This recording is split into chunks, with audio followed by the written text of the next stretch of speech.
የዩቲዩብ የስኬት ሚስጥሮችን በዝርዝር የያዘው የአቤል ብርሃኑ የወይኗ ልጅ መጽሐፍ ሁለተኛ እትም በገበያ ላይ። ዩቲዩብ ለመጀመር በአጭር ጊዜ ስኬትን ለመቀዳጀት አስበዋል? ዩቲዩብ ብጀምር ስንት ብር አገኘሁም ብሎ አስበዋል? እንግዲያውስ በዩቲዩብ 2 የወርቅ 3 የብር ሽልማቶችን ያገኘው የአቤል ብርሃኑ የወይኗ ልጅ የዩቲዩብ ሚስጥሮች መጽሐፍ በዝርዝር ሁሉንም ያብራራሉታል። ዛሬውኑ ገዝተው ህልሞን እውን የሚያደርጉበትን የዩቲዩብ የስኬት መንገድ ይጀምሩ። በሀገር ቤት አከፋፋይ አዲስ አበባ ሜክሲኮ ኮሜርስ መጽሐፍት መደብ። በውጭ ሀገራት ለምትገኙ ከአማዞን ላይ ብታዙ በቀናት ውስጥ ደጁ ይደርሳል። የአማዞን ሊንኩን እዚህ ቪዲዮ ኮሜንት ላይ ያገኙታል። የዩቲዩብ ሚስጥሮች ዘመኑ ጋር ተፈላጊ መጽሐፍ።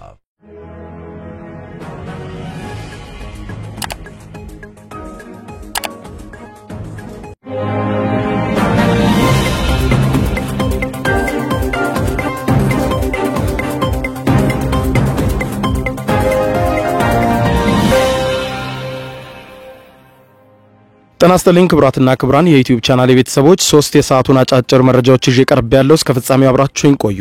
ክቡራን አድማጮች ከወደ አሜሪካ ሰበር ዜና ተሰምቷል። ይሄውም የአሜሪካው ፕሬዝዳንት ዶናልድ ትራምፕ ለፕሬዝዳንት ቭላዲሚር ፑቲን ጦርነቱን እንድትቋጭ የመጨረሻ 2 ሳምንት ብቻ ቀነ ገደብ ሰጥቻለሁ ሲሉ የ2 ሳምንት ቀነ ገደብ መስጠታቸው ተሰምቷል። በኋላ ግን ምን እርምጃ ሊወስዱ እንደሚችሉ አልተናገሩም። ከዚህም ጋር በተገናኘ በ2 ሳምንት ውስጥ ፑቲን ከኛ ጋር ነው ወይስ ከሌላ ጋር የሚለውን እናውቃለን፣ ወደ እርምጃም እንገባለን ብለዋል። ውጥረቱ አይሏል። በሌላ በኩል በከፍተኛ ሁኔታ በጥምረት የቆዩት ፕሬዝዳንት ዶናልድ ትራምፕ እና ቢሊዮነሩ ኤለን መስክ በይፋ መለያየታቸው ተሰምቷል። ኤለን መስክም ራሱን ከትራምፕ አስተዳደር ማግለሉን በይፋ አሳውቋል። ዝርዝሩን ታደምጡታላችሁ። በሌላ በኩል እንዲሁ ክቡራን አድማጮች ከቀናት በፊት የኤርትራው ፕሬዝዳንት ኢሳያስ አፈወርቂ ኢትዮጵያንና የኢትዮጵያን መንግስት የተመለከተ ከፍተኛ ስድብ አዘል ዘለፋ አቅርበው ነበር። ይህንን በተመለከተ ኢትዮጵያ በዛሬው ዕለት ምላሽ ሰጥታለች። ጋዜጠኞቹም ለፕሬዝዳንት ኢሳያስ አፈወርቂ ኢትዮጵያ ምን መልስ አላት በሚል ለተጠየቀው ጥያቄ የኢትዮጵያ ውጭ ጉዳይ ሚኒስትር የሰጠውን ምላሽ የምታደምጡት ይሆናል። እስከ ፍጻሜ ቆዩ። ዝርዝር መረጃውን አድምጡ ግብዣ ነው። ወደ መረጃዎቹ አለፍኩ። አብረን እንከታተለው።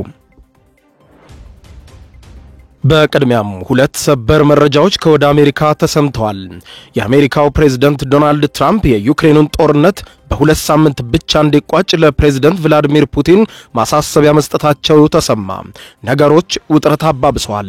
በሌላ በኩል ደግሞ ፕሬዝዳንት ዶናልድ ትራምፕ ወደ ስልጣን ከመጡ ጊዜ ጀምሮ አብረዋቸው ሲሰሩ የነበሩት የአሜሪካው ቢሊዮነር ኤለን መስክ በይፋ ከዶናልድ ትራምፕ ጋር መለያየታቸውን ይፋ አደረጉ።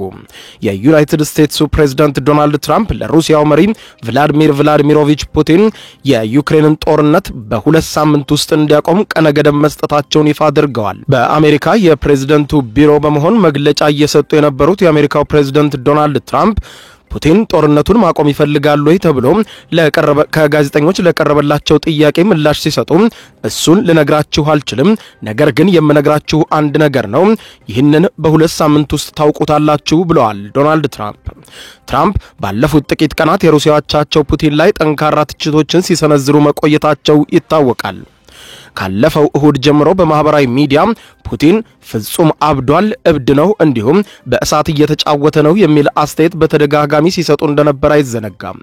ሩሲያ ከሰሞኑ ዩክሬን ላይ እያሳደረች ያለው ከባድ የአየር ጥቃት 4ኛ ዓመቱን በያዘው ጦርነት ታይተው የማይታወቁ ከፍተኛ ጥቃት መሆናቸውን ተከትሎ ዩክሬን የሩሲያን ጥቃት መቋቋም ተስኗታል። የዩክሬን ኃይሎችም በርካታ አካባቢዎችን እየለቀቁ እየሸሹ ሲሆን በተለይም ደግሞ የምዕራባውያኑ እርዳታ ከጊዜ ወደ ጊዜ እየተመናመነ መምጣቱ የአሜሪካ እርዳታ መቆሙ በከፍተኛ ሁኔታ ቅርቃር ውስጥ እንድትገባ አድርጓታል።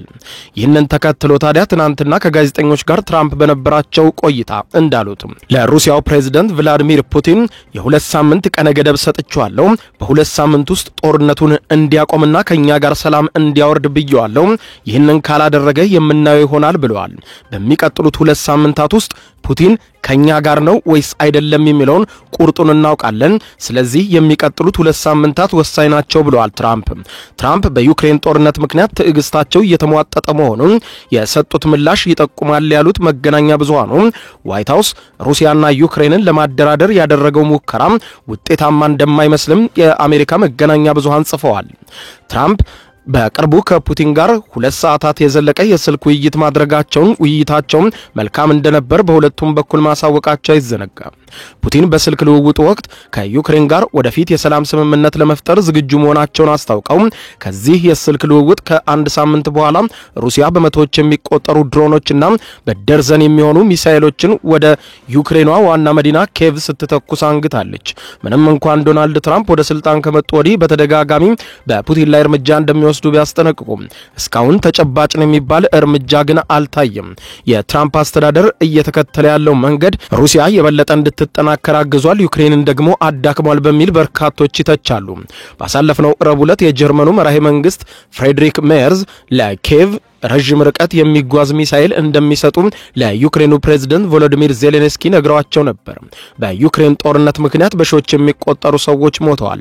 የሀገሪቱ ምስራቃዊና ደቡባዊ ክፍልም ሙሉ በሙሉ የወደመ ሲሆን ሩሲያ ክሪሚያን ጨምሮ የዩክሬንን 1/5 ክፍል ሙሉ በሙሉ ተቆጣጥራለች ተብሏል። ጦርነቱን ለማስቆም የተደረጉ ተደጋጋሚ ጥረቶች አሁንም በሩሲያ ሰፊ የሆኑና በርከት ያሉ ቀይ መስመሮችን አላልፋቸውም ማለቷ እንዲሁም በዩክሬን በኩል እነዚያ የሩሲያ ቀይ መስመሮች የኔም ቀይ መስመሮች ናቸው ማለቷን ተከትሎ መቋጨት አልተቻለም። የበዚህ እንዳለ ከወደ አሜሪካ የተሰማውና በርካቶችን እያነጋገረ ያለው ዜና ደግሞ ቢሊዮነሩ ኤለን መስክ ከትራምፕ አስተዳደር ራሳቸውን ማግለላቸው ነው። መስክ በሺዎች የሚቆጠሩ የፌዴራል መንግስት ሰራተኞች የተባረሩበትን የዶጅ ንቅናቄ ኃላፊ የነበረ ሲሆን ዶጅ እየተባለ የሚጠራው የአሜሪካ የብክነት ቅነሳ መስሪያ ቤት ትራምፕ ስልጣን ላይ ከወጡ ጀምሮ ሲያገለግል ቆይቷል። ኤለን መስክ በማህበራዊ ሚዲያ ኤክስ በኩል በለቀቀው መግለጫ ፕሬዝዳንት ዶናልድ ትራምፕን አመስግኖ ከዚህ በኋላ ከእርሳቸው ጋር ተለያይቻለሁ ብሏል። ቢቢሲ እንደተረዳው ዋይት ሃውስ ካለፈው ረቡዕ ጀምሮ ኤለን መስክ የመንግስት ልዩ መልእክተኛ የተሰኘ መለያው እንዲነሳ አድርጓል። ኤለን መስክ በሰጠው በዚህ መግለጫ ፕሬዝዳንት ትራምፕ ብክነት እንድቀንስ እድሉን ስለሰጡኝ አመሰግናለሁ፣ ነገር ግን ዶጅ ተጠናክሮ ይቀጥላል ብሏል።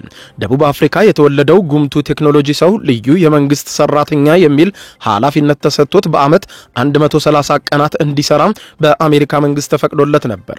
ትራምፕ ስልጣን ላይ ከወጡ ጀምሮ ባለፈው ጊዜ ስሌት መሰረት በያዝነው የፈረንጆቹ ግንቦት ወር መገባደጃ 130 ቀናት ይሞሉታል። ነገር ግን መስክ በትራምፕ የበጀት ረቂቅ አዋጅ እንደተከፋ ባስታወቀ ማግስት ኃላፊነቱን መልቀቁ አነጋጋሪ ሆኗል። የትራምፕ አዲሱ ረቂቅ አዋጅ በትሪሊየን ዶላሮች የሚቆጠር የግብር እፎይታና የመከላከያ በጀት እንዲጨምር የሚያበረታታ ነው። የስፔስ ኤክስ እና የቴስላ ኩባንያዎች ኃላፊ በአሜሪካ የቢቢሲ አጋር ከሆነው ሲቢኤስ ኒውስ ጋር ባደረገው ቃለ መጠይቅም ትራምፕ ትልቁና ውቡ ያሉት አዋጅ የፌዴራል መንግስቱን ዕዳ ውስጥ የሚከት ነው ብለዋል። አክሎም አዲሱ ረቂቅ አዋጅ ዶጅ ሲሰራ የነበረውን ስራ የሚያዋርድ ነው ሲል ተደምጧል። አዋጁ ትልቅ ሊሆን ይችላል፣ ውብም ሊሆን ይችላል፣ ነገር ግን በአንድ ጊዜ ሁለቱንም ስለመሆኑ ጥርጣሬ ያለኝ ሲል ትችቱን አስቀምጧል። መስክ የትራምፕ አስተዳደርን ሲቀላቀል 2 ትሪሊዮን ዶላር ብክነት እቀንሳለሁ ብሎ እንደነበር የተገለጸ ሲሆን ነገር ግን ይህንን ቁጥር ወደ 150 ቢሊዮን ዝቅ አድርጎታል። በዶጅ ምክንያት ከ2.3 ሚሊዮን የፌዴራል ሰራተኞች መካከል 260 ሺህ የሚሆኑት ከስራ ገበታቸው ተሰናብተዋል። መስክ ባለፈው ሚያዝያ ከመንግስት ኃላፊነት ገሸሽ ብሎ ትኩረቱን የግል ኩባንያዎቹ ላይ እንደሚያደርግ አስታውቋል። ኤላን መስክ የዋይት ሃውስ ልዩ ሰራተኛ ሳለ የቴስላ መኪና ሽያጭ 13 በመቶ አሽቆልቆሎ የነበረ ሲሆን የቴስላ የአክሲዮን ገበያም 45 በመቶ ወርዶ ከፍተኛ ኪሳራ ውስጥ ወድቆ እንደነበር መዘገቡ አይዘነጋም። በሌላ ዜና በቅርቡ የኤርትራው ፕሬዝዳንት ኢሳያስ አፈወርቂ ኢትዮጵያንና የኢትዮጵያን መንግስት በተመለከተ እጅግ ከፍተኛ የሆነ ዘለፋ የሚመስል ንግግር ማስተላለፋቸው ይታወቃል። የኤርትራው ፕሬዝዳንት ኢሳያስ አፈወርቂ በኢትዮጵያ ላይ የሰነዘሩትን ከፍተኛ የጥላቻ ንግግር አስመልክቶ በኢትዮጵያ ፌዴራል መንግስት በኩል እስከዛሬ በዝምታ የቆየ ቢሆንም ዛሬ ረፋዱን የኢትዮጵያ ውጭ ጉዳይ ሚኒስትር በጉዳዩ ዙሪያ ተጠይቆ ተከታዩን ምላሽ ሰጥቷል። ኢትዮጵያ ከጎረቤት ሀገራት ለሚሰነዘርባት ዘለፋ ምላሽ የመስጠት አንዳችን ፍላጎት የላትም፣ ኢትዮጵያ ስራ ላይ ናት ይላል የውጭ ጉዳይ ሚኒስትር በሰጠው ምላሽ። ኢትዮጵያ በተለያዩ ጊዜያት ከጎረቤት ሀገራት ለሚሰነዘርባት ዘለፋ ምላሽ የመስጠት ፍላጎት እንደሌላት የውጭ ጉዳይ ሚኒስትር በዛሬው ዕለት ያሳወቀ ሲሆን ሚኒስትር መስሪያ ቤቱ በወቅታዊና ዓለም አቀፋዊ ጉዳዮች ላይ ያተኮረውን ሳምንታዊን መግለጫ በቃል አቀባዩ አምባሳደር ነቢያት ጌታቸው በኩል በዛሬው ዕለት ሰጥቷል። ቃል አቀባዩ ኢትዮጵያ ከጎረቤት ሀገራት ጋር ሁልጊዜም የተሻለ ግንኙነትን ለመፍጠር የምትሰራ ሀገር ናት በማለት የገለጹት ቃል አቀባዩ ከሰሞኑ የኤርትራው ፕሬዝዳንት ኢሳያስ አፈወርቂ የኤርትራን የነጻነት ቀን ግንቦት 16 ባከበሩበት ወቅት ባደረጉት ንግግር ኢትዮጵያን በተመለከተ ሰፋ ያለ ዘለፋ ያዘነ ንግግር አድርገው ነበር። ይህ ንግግራቸው በርካታ ኢትዮጵያንን ያስቆጣ ሲሆን የተለያዩ ሐሳቦችም እየተሰነዘሩበት ቆይተዋል። ይህንን በተመለከተ ከጋዜጠኞች ጥያቄ የቀረበለት የውጭ ጉዳይ ሚኒስትር በዝምታ ከቆየ በኋላ በዛሬው ዕለት በቃል አቀባዩ በኩል በሰጠው አጭር ምላሽ ኢትዮጵያ ለሚሰነዘርባት ዘለፋዎች ምላሽ የመስጠት ምንም አይነት ፍላጎት የላትም ብለዋል። ኢትዮጵያ የተረጋጋ አካሄድን የምትከተል ሀገር ናት ያሉት አምባሳደር ነቢያት ከዚህ ቀደምም ከሌሎች ጎረቤት ሀገራት በመሪዎቹ ደረጃ ተገቢ ያልሆኑ ክሶችና ዘለፋዎች ኢትዮጵያ ላይ ደርሶባት ያውቃል ሲሉ ገልጸዋል። ኢትዮጵያ ግን እንደዚህ ያለ እንካ ሰላምታ ውስጥ ሳትገባ በሰከነ ዲፕሎማሲ መንገድ ከጎረቤት ሀገራት ጋር የምትቀጥል ነው የሚሆነው ሲሉ ተናግረዋል። በሌላ በኩል የቀድሞ የውጭ ጉዳይ ሚኒስትር ስም በመጠቀም ወደ ውጭ እንልካለን የሚሉ አካላት መኖራቸውን የውጭ ጉዳይ ሚኒስትር በመግለጫው አስታውቋል። ከዜጋ ተኮር ዲፕሎማሲ ጋር በተያያዘ ከማይናማር ከ700 በላይ ዜጎች መመለስ መቻሉን አምባሳደሩ በሳምንታዊ መግለጫቸው ያካተቱ ሲሆን ይሁን እንጂ መንግስት በዚህ ሁሉ ጥረት እያደረገ ባለበት ወቅትም ይህንን የህገወጥ መንገድ ተከትለው የሚሄዱ ዜጎች አሁንም መበራከታቸው እንዳሳዘናቸው ገልጸዋል። ከውጭ ጉዳይ ሚኒስትር ህጋዊ ፍቃድ አለኝ በማለት የቀድሞ የውጭ ጉዳይ ሚኒስትርን ስም በመጠቀም ሐሰተኛ ማስረጃ በማሰራጨት ወደ ውጭ እልካለሁ የሚሉ ሐሰተኛ ግለሰቦች መኖራቸውን ህዝብ ሊረዳ ይገባል ብለዋል። ይህ ሐሰተኛ ማስረጃ በተለያዩ ማህበራዊ ሚዲያዎች እየተሰራጨ መሆኑን የገለጹት አምባሳደሩ ስህተት መሆኑን ህዝብ ሊረዳ እንደሚገባ አሳስበዋል። በህገወጥ መንገድ የሚወስዱ ደላሎች ሰንሰለታቸው ረጅም ርቀት ያለው ቢሆንም እርምጃ ለመውሰድ ስራዎች ቢሰሩም አሁንም ችግሩ አልተቀረፈም ሲሉ አክለዋል። ክቡራን አድማጮች ለሰዓቱ ብታደምጧቸው መልካም ናቸው ያልኳቸው አጫጭር መረጃዎች እነኚህ ናቸው። ከሰዓታት በኋላ በሌላ መረጃ ተመልሰን እስከምንገናኝ በያለንበት የዓለም ዳር ቸር እንቆይ።